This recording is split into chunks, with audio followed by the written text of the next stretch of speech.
Вот уже несколько дней проходит мобилизационная кампания среди звезд шоу-бизнеса. Все новые и новые артисты, несмотря на почтенный возраст, добровольно проходят мобилизацию и вступают в подразделение «Новая Россия», командирами которого являются Федор Бондарчук и Михаил Пореченков. Однако не все артисты оказались настоящими героями.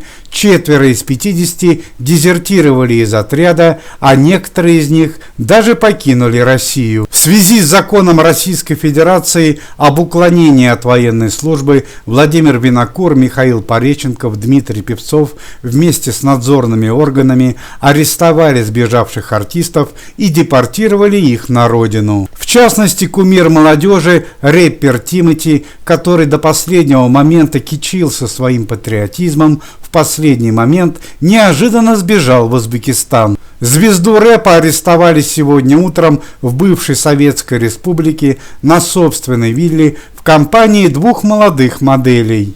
Теперь 39-летнему артисту придется объяснить российским властям свое неожиданное бегство. Известный российский парикмахер, стилист и шоумен Сергей Зверев также в последний момент изменил свое решение и сбежал из отряда.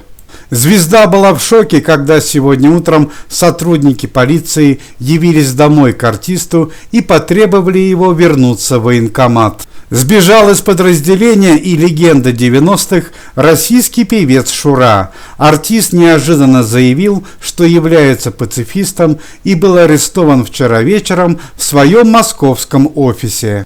Ну а больше всего разочарований вызвал звезда Дома-2 Андрей Черкасов. Молодой человек, который является офицером ВДВ, неожиданно смолодушничал и сбежал в Турцию. Несколько часов назад он был арестован на пляже Стамбула турецкими полицейскими. Сбежавших артистов может ждать как административная, так и уголовная ответственность. Сегодня утром стало известно, что в подразделение «Новая Россия» вступила очередная партия известных артистов. Это известный певец Ярослав Сумишевский, ведущий артист театра Вахтангова Алексей Гуськов, Владимир Винокур. Несмотря на свой почтенный возраст, артист изъявил желание участвовать в мобилизации и был избран начальником штаба. 2 известнейших артиста из сериала «Улицы разбитых фонарей» Александр Лыков и Сергей Селин. Зять Михаила Боярского Максим Матвеев. Несмотря на трагическую болезнь супруги, он также принял решение пройти мобилизацию и постоять за Россию. Когда мы уже заканчивали это видео, стало известно, что в последний момент к подразделению присоединился известный российский актер и режиссер Александр Робак.